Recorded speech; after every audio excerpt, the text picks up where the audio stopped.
as we discussed.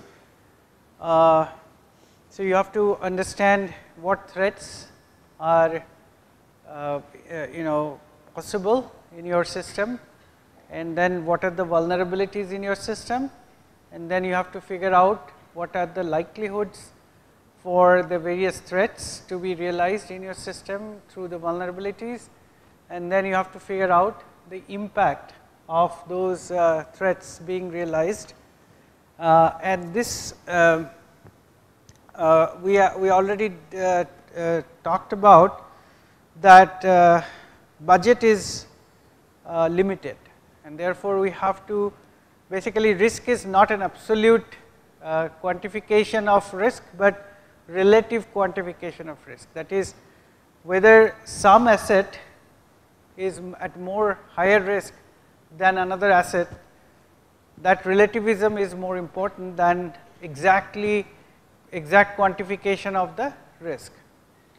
And again, the risk is not fixed or static, it is dynamic. As threats change, the threat landscape evolves, new vulnerabilities come up, new ways of attacking systems come up. So we get more likelihood, the likelihood changes, and sometimes the impact also changes based on the business conditions, business priorities change, right. So all these things are dynamic, and therefore it has to happen in a cyclic fashion, that I have to have risk assessment every so often, like maybe every 6 months. Also, when some significant changes occur, for example, some new assets are added to the system, new business processes are done, like earlier maybe you were not doing business by taking UPI payments, now you have added UPI payments based business. So that is a change in business process or new addition to the business process. So you have to figure out what risk, what changes that you need to consider in terms of your risks to various assets involved in your various business processes. So, so the risk also is a decision making tool. So, because you have to decide what kind of cyber security you want to provide for various assets based on the risks they are facing. So there could be different ways of doing risk assessment. So one is obviously quantitative method. So in quantitative risk assessment, you actually get a number for a risk, right. So you actually compute the likelihood of a particular event happening, and then you multiply that with the damage or consequences that you have to incur in case that damage happens. That will give you an expected consequence or expected loss. So think in terms of life insurance. So when you buy life insurance, the let us say in that case there is only one threat to the insurance company, right. The threat is that it has to pay out. In case you die before the maturity of the life insurance, they have to pay out, right. So they have to compute the risk, and if the risk is acceptable to them, then only they will sell you the policy, otherwise they will not. And how are they going to compute the risk? They are going to say, okay, what is the likelihood that this guy will die before the maturity date, right. Now how do you compute what is the probability of the person dying? In this case, they have a data from hundreds of years, at least 100, 150 years, as long as insurance businesses have been around. They have data about the people with what kind of health conditions, what kind of ethnicity, what kind of family history of disease, what kind of job function they are in, etc. So, they have a huge database, right. So, using that database they can actually predict, compute the probability of a person dying below the age of X, and then that times the payout that the insurance company has to do would be the risk to the insurance company. So, if the probability of somebody dying is very, very small, then that times the payout may be very small. So, then it is acceptable. If it is if the person is at a high risk category, for example, the person is diabetic, the person has a smoking habit, obese, and has a family history of heart conditions and all that stuff, then the probability from that data that they have, from that they will do statistical prediction, and then they will say, okay, the probability is 0.8, and then I have a very high payout, so I am not going to insure this person, right. So, this is what is called actuarial science, right. So, there are actuarialists who actually do this kind of risk calculation. So, quantitative risk assessment is common in the field of insurance, car insurance, the health insurance and life insurance and so on, property insurance.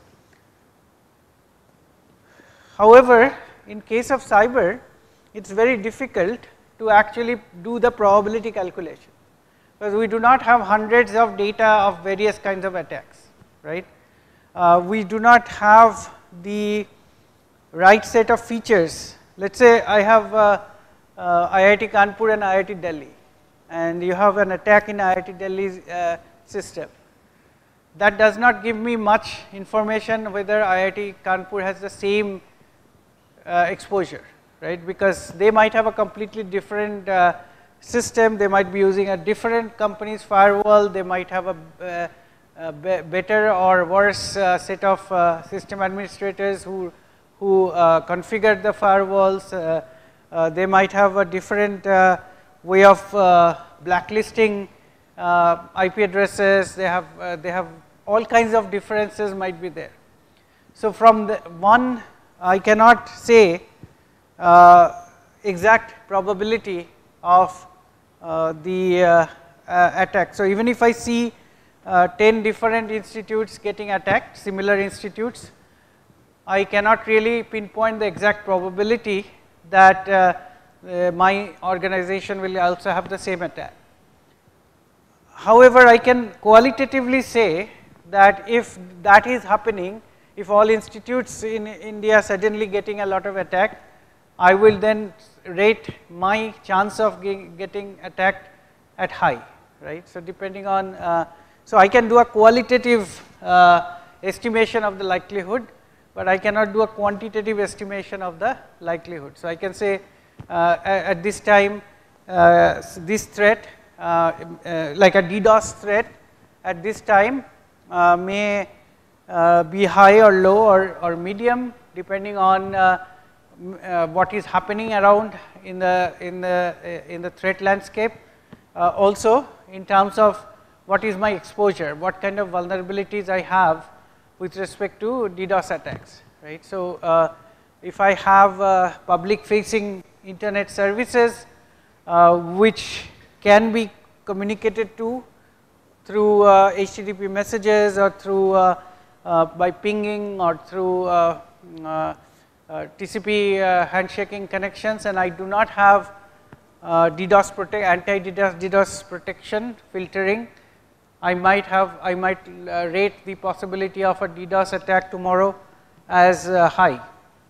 If I have the right set of tools in place, Cloudflare or some other anti-DDoS front end for all kinds of internet facing services, I might say that it is a medium or low, right. So, I can do this kind of estimates in a qualitative way. So, when I do the likelihood estimation in qualitative way, then impact calculation also have to be done in a qualitative way, right. So, I cannot multiply the qualitative terms like high, low and medium with a number, right. So, I have to also say, okay, so likelihood is high and the impact is low. So, I might decide that basically makes my risk as low, or I can create a matrix where I have likelihood high, medium, low, and I have on the columns I have the impacts high, medium, low, and then each cell will basically say what is the risk. So, for low risk, sorry, low likelihood and low impact, I will put the risk as low. But for high impact and high likelihood, I will put the risk as high, and then I have to decide what I want to, how I want to create the matrix as. So, we will see more about that, but this is the most common way of doing risk assessment in the cyber security field, because we do not have enough data like we have in the life insurance or insurance business. And then we might have a qualitative quantitative combination. So, we will see what that means in an example. So, sometimes I have the quantitative data, but my likelihood is computed in a qualitative way, but for impact I have real quantitative data. Then I may create thresholding. I say, okay, if the impact is $1,000, sorry, $100,000, above $100,000, I will call it high. If it is between $50,000 and $100,000, I will call it medium, and below $50,000, I will call it low. So, I can actually convert the quantitative data into qualitative to match the other part, that is the likelihood data that is already available in the qualitative manner. So, I already discussed this, that in case of insurance, you can have the different measurements. You have many years, almost 100 years of data.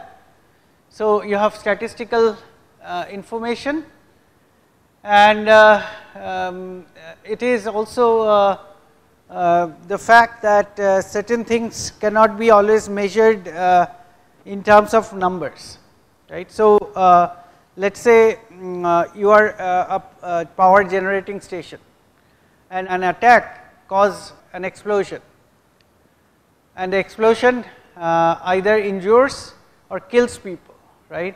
So, in 2018 or 17, there was an explosion of a boiler in UP, in one of the thermal power station, where almost 60 people got killed, right.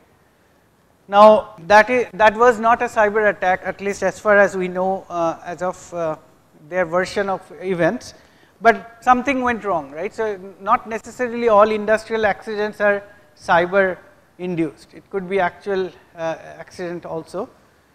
But in any case, if you want to compute the impact of such an incident, right. Now, impact of such an incident cannot be done in quantitative way, right, because how are you going to measure the loss of life in terms of money? Now, one way a company can decide to do this is by saying that there is a compensation I have to give to the person who dies, to his family, right. Let us say I have to pay 5 lakhs per dead person. Let's say that is how politicians do that, right. When train accident happens, they declare that every dead person gets 5 lakhs, the injured person gets 1 lakh or something, right.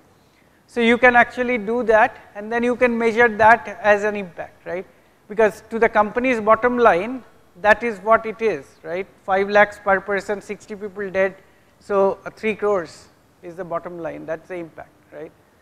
But that has a moral hazard, right. I mean, how are you going to quantify people's death like that, right. So, most of the time we do not quantify in numbers. So, we say, okay, even if one person dies, it is a high impact, right. 60 though is very high impact. Even if one person gets injured, it is high impact, right, because you should not have people injured. right. So that's why we actually have a fundamental difference, because in insurance industry, when people die, already his death has been quantified while taking out the policy, right. While taking out the policy, we said that if he dies, his family will get so much, 50 lakhs or 1 crore, whatever. So it has already been quantified, so there is no moral hazard there. But here there will be a moral hazard. So that's why we do not do risk in terms of numbers in many of these cases. So now the question is how you are going to, what are the exact steps that you have to follow to compute the risk. So here you have to basically, it's like these staircases. So you have to first identify the threats. Now this is a difficult one, especially for newcomers, because you have to understand whenever you look at a system. So you look at Pingala, right? So you say, okay, so I use Pingala. What are the threats that could have affected Pingala, right? So what would you you look at Pingala and you say, okay, what do I use it for? I use it for registration, I use it for leave application, I use it for grades, right? What else do you use it for, right? Payments, right? So yeah, so let's say these are the 4 business processes that concerns you in Pingala. Now you have to think about what can go wrong, right? So one thing is that that this is sitting on a database of everybody, all students, right? So data exfiltration is obviously a big threat, right? So data exfiltration is a possibility. Second possibility is that somebody can get into Pingala's with a high privilege by exploiting some vulnerability and change some data. They change your grades, right? So it can be either done for better grades or for worse grades, right, depending on who is doing the changes, right. You can also think about doing a attack during crucial time like registration time, right. You do a DDoS attack on Pingala, so people cannot register, right. So this way there is a whole process of threat modeling, right. So this is what threat modeling is about. You have to imagine what are the different things that an attacker would like to do. It could be an insider attack, or it could be an external attacker, but this is what threat modeling is all about. So you have to identify the threats. Now you have to see whether these threats are doable or not, right. So because data exfiltration may be a threat, but the security of Pingala may be so good that you do not have a way to do a data exfiltration, right. There is no way to do a account takeover, there is no way to do privilege escalation, there is no SQL injection, and there is no way for external people outside the campus to access Pingala, let's say, because it requires a digital certificate at your browser. I am just saying, it is not the case with Pingala, but I am just saying that you could have done a lot of things to actually tighten the security of what we call hardening, right. So hardening the security of Pingala. So in that case you will say that, okay, the data exfiltration threat, the likelihood is close to 0. There may be some unknown ways it can be done, but as far as I can see, all the vulnerabilities I have checked, I do not see that very likely. So I will put likelihood to be low. On the other hand, DDoS, you might say, okay, so the login page itself, right, does not have a rate limit, right. So I can do a DDoS attack, right. So you might say, okay, so DDoS attack, that vulnerability is there. that vulnerability that will actually make the DDoS work is there. So, I will put the probability, the likelihood of DDoS is high. So, and then you might consider another threat and then say, okay, can there be a data integrity violation? So, can somebody get in and change the CPI or change the grades? So, you will look for vulnerabilities and then you will find that okay, so there is a way to actually do something like become the administrator and then you know, get in. I am just guessing, there probably is not any such vulnerability. But so this is the process of relating the threats to the vulnerabilities. So, you started with 4 different threats that are likely, and then you look at all the vulnerabilities. To do that, you have to find the vulnerabilities and then you relate each threat with each vulnerability and see if that threat can happen by that vulnerability, by exploiting that vulnerability. Now, then you determine the likelihood, right. So, you say okay, so this is possible, but this is very unlikely and things like that. So, you will get the likelihood. And then you have to evaluate the impact for each threat, right. So, what would happen, what would be the loss if there is a data exfiltration, what would be the loss if there is a data integrity violation, what would be the loss if there is a DDoS attack, what would be the loss if there is a unauthorized access. So, you have to compute the impacts and then you have to work with these 2 things, likelihood and impact for every asset in your organization. So, here just an example system, you see that there is a organization. In the organization there are regular users on the very corner, the at the right hand upper right hand corner, there are some you know, people working inside the organization. The organization has database servers, backend systems and various internal systems which are segmented from each other. So, you see a firewall, the red firewall segments this part of the network on the lower right hand side part of the network from the middle part, which says backend system and database servers and so on. And then you have web server, which is in a separate segment of the network with, you see another firewall, that is a different segment of the network, that is a demilitarized zone or DMZ. And then you have another firewall to the DMZ, and this is where the web server sits in the DMZ. And external people are going to connect to the system through the web server. So web server is one conduit from outside to inside the organization.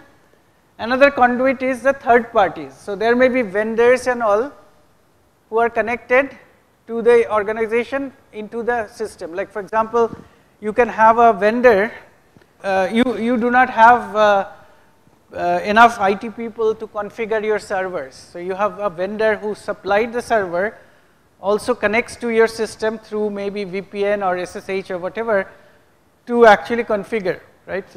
So that is what the third parties is all about. Third party connects to your system through this router. You see that there is a router into your system. So we often, especially this is true in India, that often people allow third parties to configure, to patch, to upgrade systems from their organization into the system, into internal system. Okay, so having understood this structure of this entire organization, this simplified simple organization, if we have to think about what can go wrong, where can cyber risks, where are the cyber risks. So first of all, acts of God we cannot do anything about. There could be a power blackout. So see, eventually, so one thing you have to understand is that when we talk about risk, we talk about the business's bottom line, right? Risk is always about money, even though there are some moral hazards about thinking only about money, but risk is all about money. So where can a company suffer loss from cyber, for any kind of risk? When its business processes are interrupted. Its business processes might include things like they might be a supply chain company, they might be a e-commerce company, they might be a government service, they might be an industry like a power generation, power transmission industry, whatever. The organization's business processes depend on many cyber assets, servers, databases, network equipments, all that stuff, right? So anytime your business process can be interrupted, anything that can create an interruption for your business process, any of the business processes, will be considered a source of risk, right? So act of God is obviously a source of risk, which is not exactly a cyber risk, but it can affect cyber. For example, if there is a flood that floods your data center, right? And all your servers are in data center, and all your services are running from your data center, right? Now there is a flood in your data center. All the servers are totally out of commission, and your business cannot run. Now nowadays most organizations have what they call a DR site. So they have a data center, primary data center or PDC, and then they have a DRC, disaster recovery center, right? So whenever there is a flood or something, the exact replica of all services are running in the other data center. So they switch over to the other data center, right? And this other data center usually is in a different geography than these data centers. So most financial institutes, if they have a data center in Bombay, their other data center is in Hyderabad or Bangalore or even Noida or Gurgaon or someplace, right? Because if there is a flood in Bombay, it's unlikely that there will be simultaneous flood in Gurgaon or Noida or something. And then you may have a third data center, which is a disaster recovery center, right? It's a second level. If both the primary and secondary are fall apart, then the third one can take over. So depends on the criticality of the business. If the business is, for example, Bombay Stock Exchange or National Stock Exchange, they have to guarantee continuity of service irrespective of weather or whatever, right? So they have to have at least primary, secondary, and what you call far recovery site or third recovery site. But in any case, so that's act of God is one such thing. But the other one is hackers, right? So hackers can come and start to figure out. They do reconnaissance. They will try to figure out if there are weaknesses, vulnerabilities on your front end of your web applications or any other network facing internet facing services, and they will try to exploit. Now, so these are the hackers will part of external attacks, right? Then you have the third parties having connection and ability to access your servers or your network, because you allowed them to do so because you have a trust relation with them, right? But you never know that one of their guys could actually do an misuse, right? They can misuse this given access.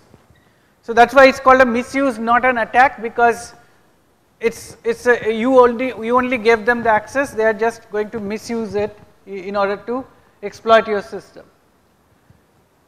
Now there could be internal attackers or internal misuse, right? So people who have access to the resources, the critical resources, they might misuse the access, or people might actually who are not given access, but they are internal to your system, they might try to hack into those resources which they do not have access.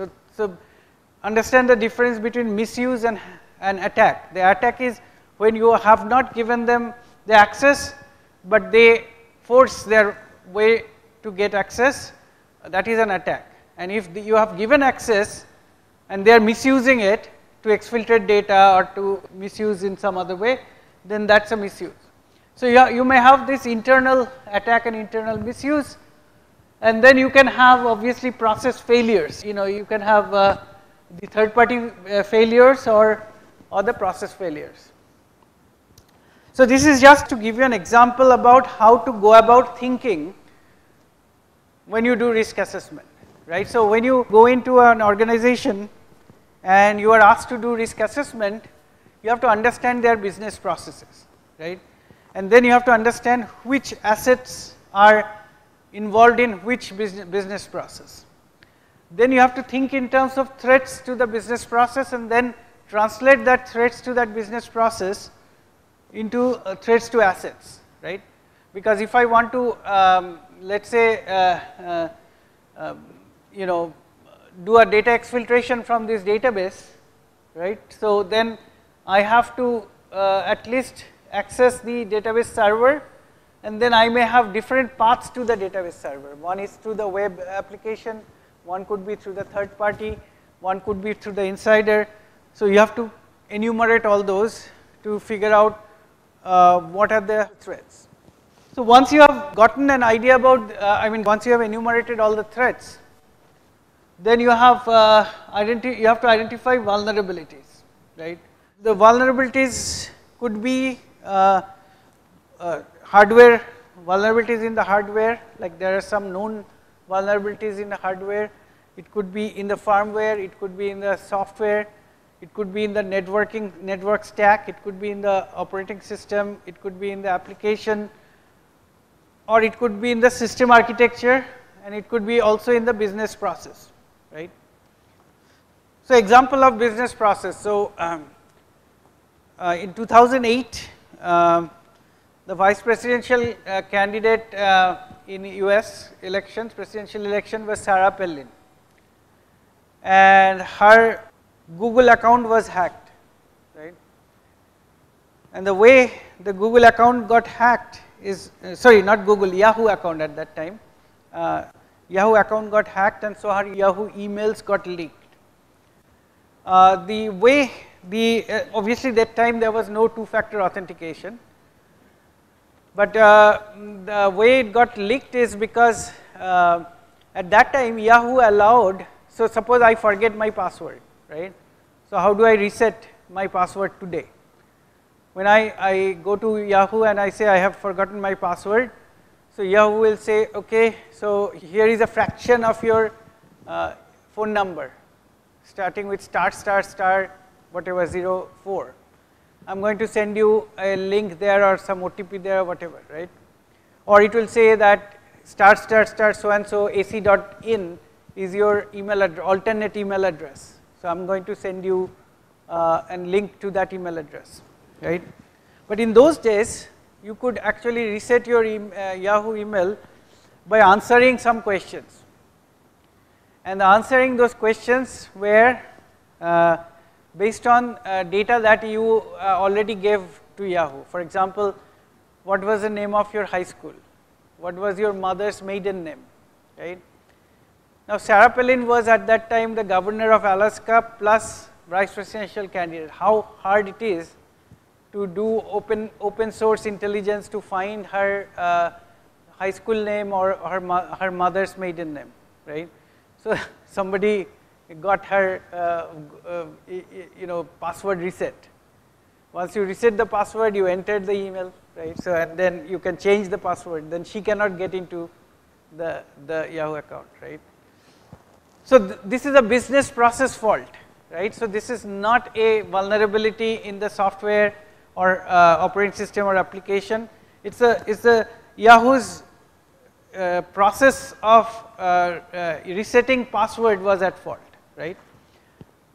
There was another interesting case where one celebrity, his Google Gmail password was hacked. Now this is more interesting than Sarah Palin's case, because what happened is that when and this is some time ago, now this thing is not possible. Google and others have fixed it. So what happened is that this guy, I think his name was Matt somebody, he was probably a celebrity, a small time celebrity, but people knew him. So his Gmail account, so when some attacker tried to reset his Gmail password, Gmail helpfully said that here is your here is the alternative email address, some mac.in, some Apple email address, where I am sending the alternative, the link to reset your password, right. Now, so hacker said, okay, so mac.in, let me see if I can get there, right. So when he went to that guy's mac.in email address, tried to reset it, then it said that give me the credit card associated with your apple.com domain, because Apple also have iTunes, right. So you usually have a credit card associated. So then the hacker said, okay, so how can I get the credit card information, right. So then he goes to Amazon. Amazon at that time, so Amazon you register number of credit cards, right, to pay for Amazon products. At that time, Amazon allowed you to add additional credit cards without logging into Amazon. So you can just go to Amazon, give your email address and say here is a new credit card I want to register, right. So he registers this new credit card, and then he tries to reset the Amazon password. Amazon says, give me the last 4 digits of the credit card registered with Amazon. Now he himself, the attacker registered that credit card, so he knew the last 4 digits. So he uses that and get into the Amazon account, find another credit card of Matt, right, which was associated with that account, which is really Matt's credit card, and then goes to the Apple account and uses that credit card, and lo and behold, that is the credit card in Apple account as well. So Apple account opens up, then the reset link for Google came up, and then he just reset the Google account. So here 3 different companies' business processes were at fault. So individually each of them may not be at fault, because Google was doing the right thing by sending the reset link to a different email address, but this Apple was doing the right thing by asking for some information that is very personal to that user. Unfortunately, Amazon screwed up. Amazon said that you can add additional credit card, and you can use that additional credit card to unlock your account. So Amazon kept the door wide open, right, and from that there is a chain reaction. So business process is often at fault. So it's not always that the software has some buffer overflow vulnerability, or web application have an SQL injection or XSS or CSRF vulnerability. It could be in the process. So you have to think about business processes very well to know what kind of vulnerabilities they might have. But in any case, most common way to find vulnerabilities, to find the vulnerabilities in the hardware and software, and that is what the CVE or NVD database is for. So the NVD database is where you find the known vulnerabilities for existing systems. So that's how you find the vulnerabilities. Now, not every threat and vulnerability pair makes sense, right? So there may be a buffer overflow vulnerability in an application, and you are talking about a different threat that has nothing to do with exploiting a buffer overflow, right. So, maybe a data well, buffer overflow is actually a pretty generic one. So, it can be exploited to do a lot of things, but you may not have every threat vulnerability pair making any sense. So, in that case the likelihood is 0 basically, right. So, whether a particular threat can be exercised by exploiting a particular vulnerability, that has to be considered and based on your knowledge of vulnerabilities, how they can be exploited, etc., you can determine whether the likelihood, right. So, here there is an example like vulnerability of flood, threat of flood cannot be affecting failure to change default authenticator. So, even buffer overflow may not be exploited to consider the flood or unauthorized access or something. Unauthorized access can be actually realized by buffer overflow. So, now comes the way you want to define the likelihood. So, likelihood is basically the probability, right, that given this vulnerability, what is the probability that this threat can happen, right. So, for every vulnerability, every threat, this pair you have to consider. Now, for certain threat vulnerability pair, it would be 0, by just looking at it you can say it is 0, but for others you have to consider whether it is possible to exploit that vulnerability to make that threat possible. And based on that, you can actually decide that I will use low as so as I said, it's not easy to give a numeric score to this, right, because we do not have enough statistical cases that will tell us what is the exact possibility to get this, right. So, for example, many of you have taken statistics class and you know about sample proportion, right. So, sample proportion is an estimation of the population proportion, right. It's an unbiased estimate of population proportion. You might consider if you have enough sample, you could have probably computed the probability of that this particular vulnerability was exploited out of 100, 30 times. So, it's a 30.3 probability. You do not have that kind of data. So, we'll just have to do this based on our own knowledge of exploits, knowledge of what kind of attackers we have in mind, who might be very persistent attacker, or whether they are just a hobby attacker and so on.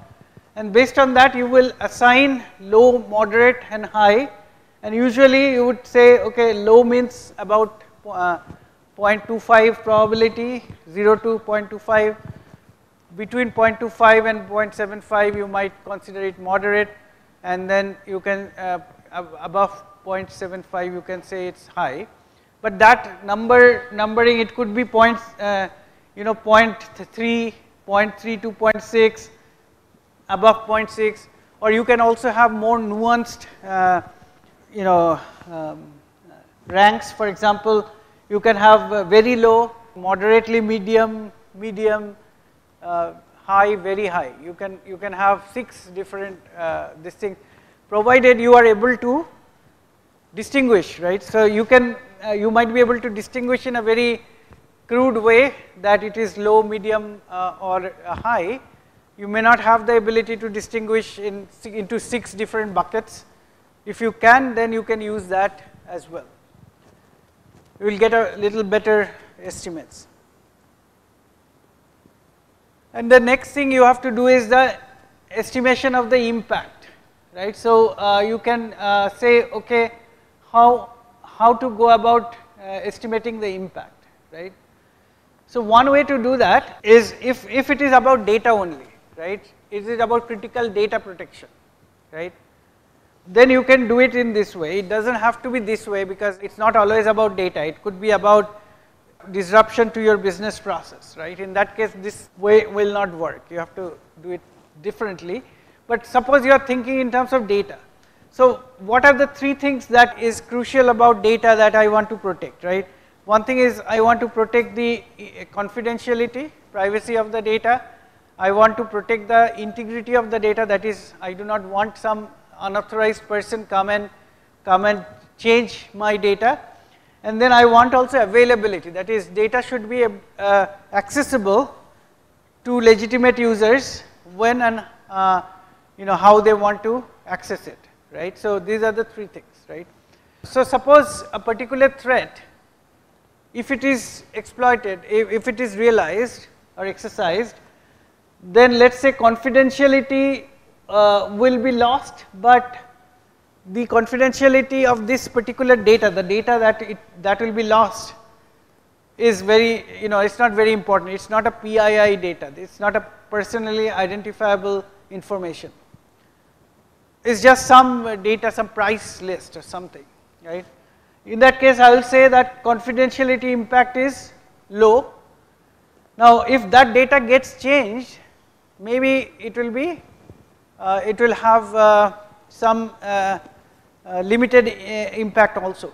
So in that case, I will say integrity impact will be also low, and then availability impact may also be low if it's not a DDoS attack or the server doesn't crash by this attack. Then I will say that the availability impact is also low. So similarly, it could be that the data is rather serious data, and there will be a severe effect on the organization if that data gets lost. Or if it is people's grid, then integrity is very important. So in that case, if integrity is lost, that will have a severe impact. So this way you can determine that in case of this threats, exercise of this threat, what am I going to lose? Is it data? Then what kind of data? What will happen if that data gets lost to the organization, to the business processes that are bread and butter for the organization, right. So that is how you are going to do the impact. And then, so limited effect, serious effect, you can have severe effect, and you can also see it in terms of financial numbers, right. So you can think in terms of mission capability. By mission I mean business process, like every organization has a business mission, right. To, for example, an organization must have a quarterly goal, right, or an annual target. So you have to think in those terms, right. So you have to say, okay, if there is a DDoS attack to our e-commerce site, which was there for 2 days, and which took us 2 days to recover, what would be the loss in terms of my, from my quarterly goal, like how far I will be from my quarterly goal. If you are not too far, then the impact is not so severe. If it is very, very far, then let us say it's during the Christmas, right.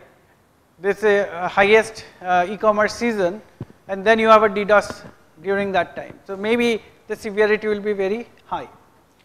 So you have to think in terms of those, and then you have to see how bad is the impact on the mission of the organization, business mission. Otherwise, you can also think in terms of financial loss. You can say, okay, does it lead to this much loss or that much loss, and then accordingly you can say high, low, severe, etc. Or you can think in terms of if it is a factory or something that gets attacked, and there is a explosion or a conveyor belt operational malfunction and all that stuff, there could be harm to human lives, and you can decide whether what will constitute limited and what will constitute severe loss. So all these things have to be decided by who, right? By the business itself, right? So when the risk assessor comes in, risk assessor doesn't just work unilaterally. He has to actually work with the stakeholders inside the organization to define these things. right? Because what is severe to you may not be severe to me, like for example $100,000. This cannot be absolute, right?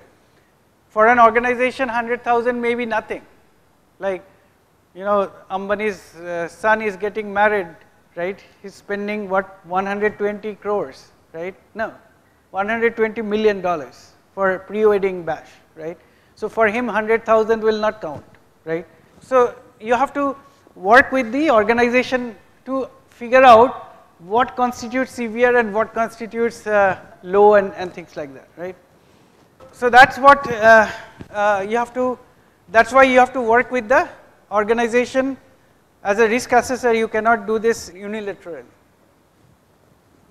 Now you have to work, create the risk matrix, and this risk matrix also you have to work with the organization, right? So for example, if impact is high, likelihood is high, then most people will agree that the risk is high, right? But if the likelihood is moderate and impact is moderate, most people will say, okay, the risk is moderate, but if likelihood is moderate and impact is low, or if impact is moderate and likelihood is low, whether we'll call it low or moderate, it depends on your goals. So you create this risk matrix and stick to it, right? So you create this risk matrix. So if your likelihood is high and your impact is low, then I'll say the risk is moderate, right? That decision whether you will call it moderate or you will call it low is depending on, you know, organizational context. But once you have fixed it by discussing with the organizational stakeholders, you stick to this. You will apply the same metrics to all assets, right? You will not like change it based on assets. So these are the risk assessment methodologies that are well known. There are a lot more nowadays, but these are some of the well known ones. This is the NIST methodology, is most commonly used, but there is Octave, FRAP, Cobra, Risk Watch. There is also FAIR and few others. So NIST is the National Institute of Standards and Technology.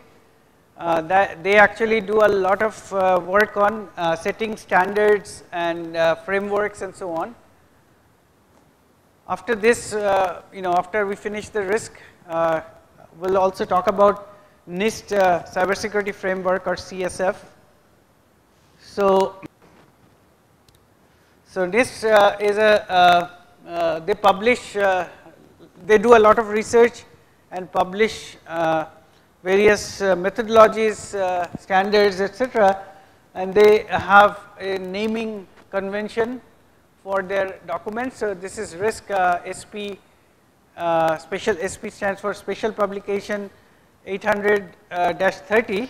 So this is about risk assessment, and this is used by the US federal government for risk assessment. So what is there in the NIST framework? Different frameworks do it slightly differently, and there are tools. Actually, there is this now one of the most common tool is Risk Lens, right? Risk Lens is a company that has a very nice tool for cybersecurity risk assessment of organization. You have to feed in a lot of information into this tool, like you have to give it your whole asset information, you have to give it your entire network structure information, you have to give it application information, you have to give it business dependency information between assets and processes, and you have to give do threat modeling, and then you have to also give vulnerability information. Or the tool itself can actually go and scan for vulnerabilities in the various you know, system if you want it to do that, and then it will actually help you do the risk assessment, you know, guided risk assessment. But we are only talking about methodology, not tool. So here NIST methodology basically says that first you have to characterize the system that you are studying, right. So you have to, you go into an organization and you have to study the organizational system in order to do its risk assessment, right. So after that you have to do threat identification. So this part we have already understood, that I have to first imagine what threats might be there to my organization, and then I have to also do vulnerability identification. I have to know what vulnerabilities are there in my organization. Then I have to see what controls are there. What is control? The control basically means that any kind of countermeasures that I have put in, because I know I have done some high level risk assessment, right. So for example, you will not find any organization today, well maybe there are some, but very unlikely that does not have a firewall, right. So you will have, most organizations will have firewalls, maybe they will also have antivirus on all their, at least on their critical machines. They might also have a few other things, right. So those are controls, right. There may be other controls, like for example, they might have strong two-factor authentication requirements for all users. They might have you know, requirements, certain requirements for what kind of passwords are allowed, right. So these are what we call administrative controls. So there are technological controls like firewalls and antivirus and so on, and there are procedural or administrative control, like making sure that the password rules are imposed or two-factor authentication is imposed. These are administrative controls. So every organization will have, as a risk analyst, when you go in, they already have certain controls. So you have to see what controls are there. So that is your step 4, to see what controls are already there, and then whether they are providing any risk reduction, right. So the goal is to actually figure out what is the current risk, right. And then you have to analyze which threat can be exercised or realized by exploiting which vulnerability. That will give you the likelihoods. And then you have to do impact analysis. We have to figure out which asset has you know, will have high impact and so on. And then from that, use the risk matrix to do risk determination. And then once you have done the risk determination, so you usually would determine the risk per asset. So you say this asset is at high risk, that asset is at a low risk, that asset is at a medium risk. Now I want everybody to be at low risk, right. I do not want anybody to be at a high risk and operate with that situation. So I would then decide what controls will reduce the risk. What do I need to do? Do I need to segment the network? Do I need to add additional monitoring? Do I have to do some you know, deception techniques? Do I have to do some kind of you know, detection, hardening, etc. So all those things will come in control recommendation, and then I have to document all this, and that is my deliverable to you, right. Now you know your risks, and you have to, I have told you what controls will reduce your risk. Now usually after this, once the organization get the opportunity to put in the controls you recommended, they will call you again and ask for another risk assessment to see what is the residual risk. The risk that remains after all the controls are put in is called the residual risk. So you have to also figure out whether there is the residual risk is acceptable or not. And what kind of risk is acceptable is a matter of business decision that has to be taken also by the client organization, not by the risk assessor. Risk assessor will tell you what is the risk, and then you have to decide whether you want to take more that risk, or you want the risk assessor to suggest additional control so that your risk is even further reduced. but you get the basic idea, right? So now you can go and go to a company and do risk assessment. You have a job, right? Now, it's not that easy always. So, so this one is from NIST document.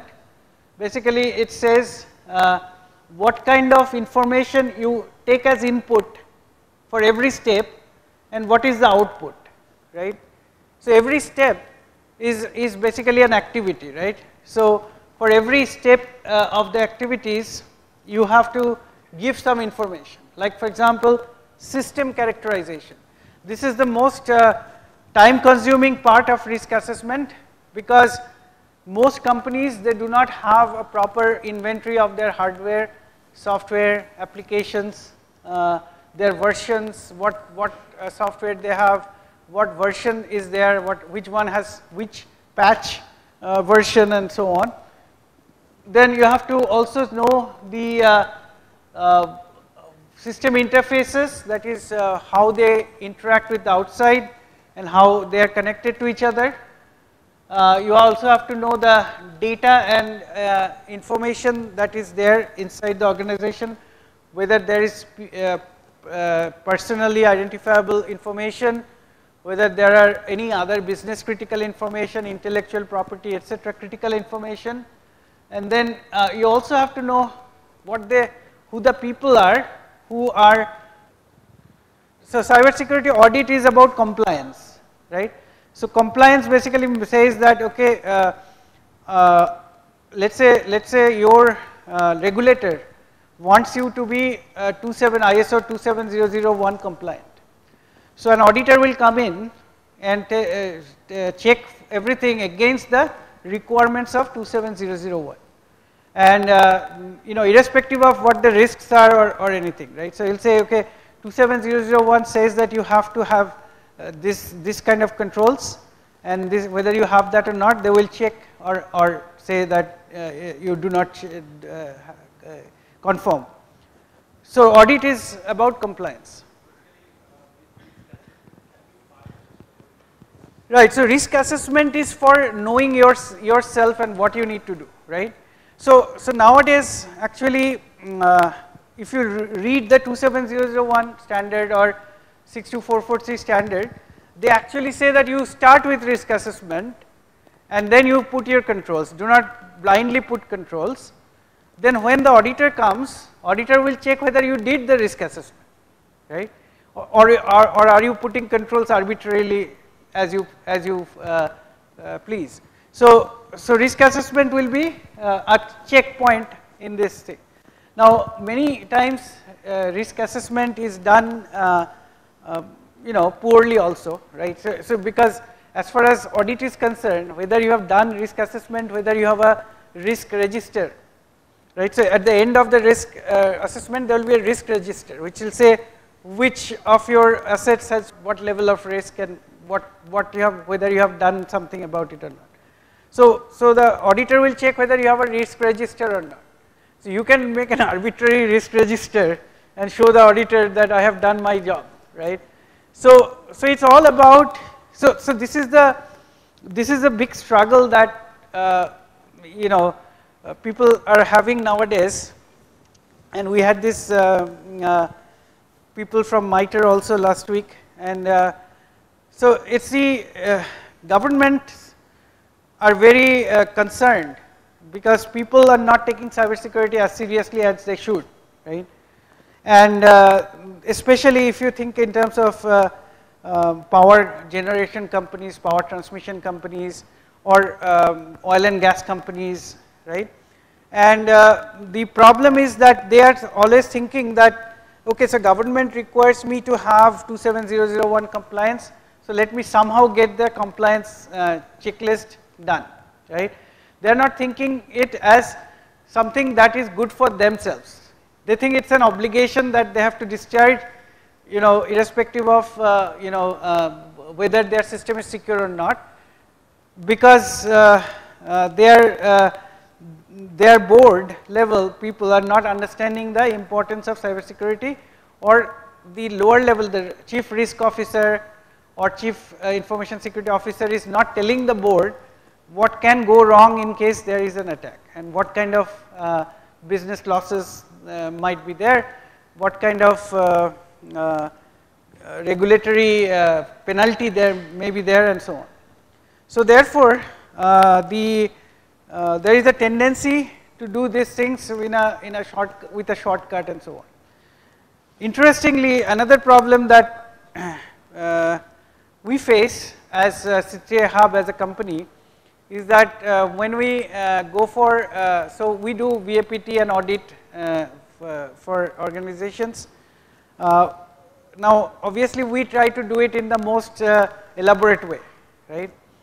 Now when you try to do this in the most elaborate way, there are two issues. One is it takes time, and then it also takes money, right. So it, you have to send your engineers for several times to the organization.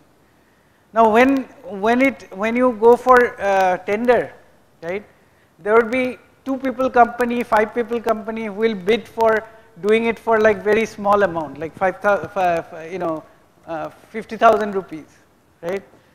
And we cannot do below 5 lakhs, for example. I'm just giving an example, not that number. So obviously now the company that is serious about cyber security will probably say, okay, fine, I'm going to pay more because I want to actually check my cyber security situation. But a company that is doing it for compliance, as long as the company, there is a cheaper company willing to give them compliance certificate, they will be happier, right. So this is a big problem. But in any case, coming back to this, so basically for system characterization, you need to have all this information about the organizational assets. So hardware asset, software asset. Remember, people are also assets, and so on. And then you get as the output of system characterization, you get system functionalities, you get system boundary, you get the characterization of the data, and all kinds of sensitivity of the data, which data is critical, which data is not. Oftentimes we find when we go for doing this system characterization, we find that they do not have a network diagram, right. So there was a big ransomware attack on one of the biggest hospitals in India.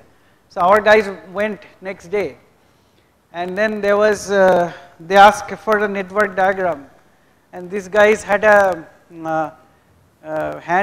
hand-drawn network diagram in some place which is very old, right. And then they found that network diagram is pretty old, so it's not in reflecting the real system that is in place.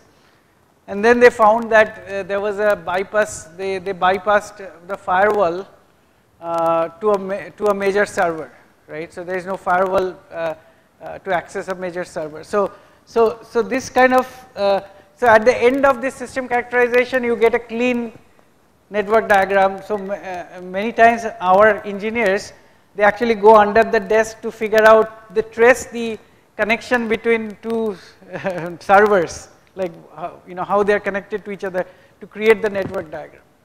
So at the end of this system characterization, you will get this full character, like if you do your job well, you will get full network diagram, you will get the list of all hardware, software, what kind of patches they have and all that stuff. Now the threat identification, right. So threat identification has many different ways of doing threat identification. One is you have to know history of attacks, not only to your organization but to other similar organizations, right. You need to understand what kind of attacks can happen, right. You can also get data from various threat intelligence companies, from mass media, and also from regulators and so on. So you basically have to, this is a place where imagination can help you a lot, right. What kind of attacks can happen? You have to think in terms of like an attacker, Like what are the different ways, what might an user may, what an user may want from me. So any of you have watched this TV series, the web series called Mr. Robot? So if you watch Mr. Robot, then you get some good threat intelligence ideas, right? So this guy is, and all the attacks that they show in Mr. Robot are actually brainstormed by real hackers. So all of them are realizable. So for example, you want to, so there is data that has been wiped from financial institution. They have backup in tapes in one storage, right? So the hacker actually attacks the air conditioned system of that building to raise the temperature so that those tapes get destroyed, right? So you have to be imaginative to think in terms of what threats can come. So then you can actually get this threat, what threats can happen. So you get a threat list, and then you have to do the vulnerability identification, right? So here as input you have various things, reports from prior vulnerability assessment, any kind of audit observation, and various security requirements, and then you get a list of potential vulnerabilities, right? Now you have the control analysis. So for control analysis, you have to know what are the current controls and what are the controls that are currently being planned, because if something is being planned, you may also consider that depending on how far out the plan is. If the plan is 3 years from now we'll have a firewall, that's not a serious plan. But if it is like the firewall is on order, we are going to get it and going to segment the network, maybe you can consider that. But in any case, you look at these controls and you basically say, okay, these are the list of controls that I have to consider when I am going to do the likelihood computation, likelihood determination. So you then get these threats, you look at the threats, and then you have to also see what are the threat sources, right? So some threat sources might be hobby hackers. You don't take them that seriously as if the threat source is advanced persistent threat group or a nation state attacker, right? So you have to consider those, and then you have to see what is the capacity of that threat group, and then you have to see the vulnerabilities that can actually exercise that threat, and then you have to see whether the current controls will reduce that possibility, reduce that likelihood. Having considered all those, you will say, okay, I have a likelihood rating for every threat vulnerability pair. So I have likelihood rating now. Now I have to do impact analysis. So for impact analysis, you have to see what is my business process goals, missions. You have to look at the asset criticality. You have to look at data criticality, data sensitivity, and so on. And then you have to see how you want to do the impact analysis, and you get this rating of the impacts. And then you use the risk metrics to compute the risk for the various assets. And now you do a control recommendation that if you put these controls, then you will reduce the risk. And then you do the documentation, and then you do your first phase of risk assessment. Usually then you have, you give them some time to put those controls, the ones that you recommended. Then you go back and do another risk assessment to see whether the residual risk is acceptable or not. So we'll stop here. I was hoping to finish the risk this week, but I probably will need another class to finish this. But I think now you have a good idea. So next homework would be about risk assessment. So you will be doing a risk assessment of a fictitious organization as your exercise. And for those who have bad teammates, you can only sympathize, and you have to just swallow it and go about doing your homework.